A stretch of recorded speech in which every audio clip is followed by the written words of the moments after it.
मनाली से तकरीबन 6 किलोमीटर दूर ये आलो एक कस्बा है और ये जो सब जगह आप देख रहे हैं यहाँ से कभी चंडीगढ़ लेह राष्ट्रीय राजमार्ग गुजरती थी। इसकी आप हालत देखिए, चारों तरफ दूर दूर तक तबाही और बर्बादी का मंजर है यहाँ पर। और ये आप देखिए पूरी तरीके से बह चुकी है सड़क और जहाँ कभी सड़क हुआ करती थी वहाँ ब्यास नदी बह रही है। ये जो जगह है जहाँ पर हम इस वक्त खड़े हैं, ये एक बहुत मनाली का एक ऐसा डेस्टिनेशन होता था कि यहाँ पर लाहौल स्पीति तक से जो किसान हैं वो अपना सेब सब्जियां लेकर यहाँ पर आते थे। ये उसका यहाँ से एंट्री होती थी गाड़ियाँ।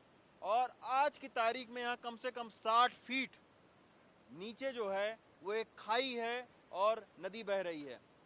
ये रास्ता था जहाँ से लोग आते थे, यहाँ टैक्स कटवाते थे और उसके बाद में यहाँ से लोग चलते थे। आज की तारीख में आप देखिए, आज ब्यास नदी ने पूरी तरीके से इस पूरे इलाके को लग ही नहीं रहा है कि आलू के सबसे बड़ी सेब और सब्जी की मंडी होती थी। ये जहाँ पर हमारे कैमरा पर्सन अश्विनी खड़े हैं, ये जो किसान भवन है मनाली का, जहाँ जो कमरे भी होते थे किसानों के रुकने के लिए और यहाँ पर किसान आते थे। अब अगर दूसरी साइड से अश्विनी दिखाएं तो तबाही का उस तरह ऊपर से तो तबाही का एक बड़ा मंजर आपको दिखेगा। ब्यास नदी ने कितनी बड़ी तबाही मचाई है उसकी तस्वीर यहाँ पर आपको दिखेगी। तमाम सारे जो गाड़ियाँ यहाँ पर खड़ी हुई थीं सेब के, वो सारी बह गईं। और आप देखिए कितने बड़े बड़े बोल्डर और ये चीड़ के जो पेड़ हैं वो बह के आए थे। ब्यास नदी के किनारे एक कंक्रीट की दीवार बनाई गई थी। ये कंक्रीट की दीवार है। उस कंक्रीट की दीवार को ब्यास नदी ने टेढ़ा कर दिया। अब आपको दिखाते हैं, यहाँ पर सैकड़ों ट्रक खड़े होते थे सेब और सब्जियां लाके। और ये ट्रक की आप हालत देखिए।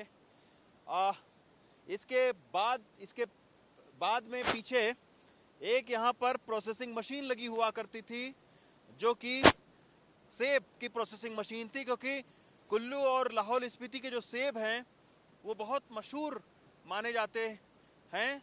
लेकिन यहाँ पे हजारों टन जो सेब हैं, जो फल हैं, जो सब्जियां हैं, वो पूरी तरीके से ब्यास नदी में जमींदोज हो गए। और आज की तारीख में दूर दूर तक मलबा पड़ा हुआ है। ये देखिए हिमाचल के सेब की इस तरह की जो पेटियां हैं, ये आप देखिए, ये हजारों पेटियां, इसमें ये सेब हजारों पेटियां जो हैं वो इस ब्यास नदी की तबाही में बह गए।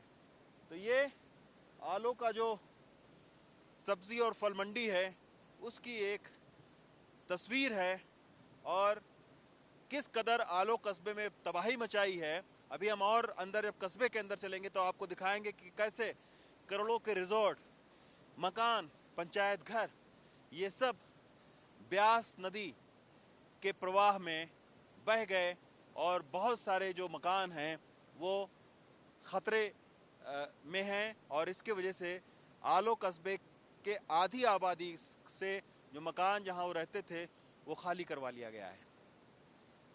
आलो फल और सब्जी मंडी से अश्विनी मेहरा के साथ रवीश रंजन शुक्ला, NDTV इंडिया।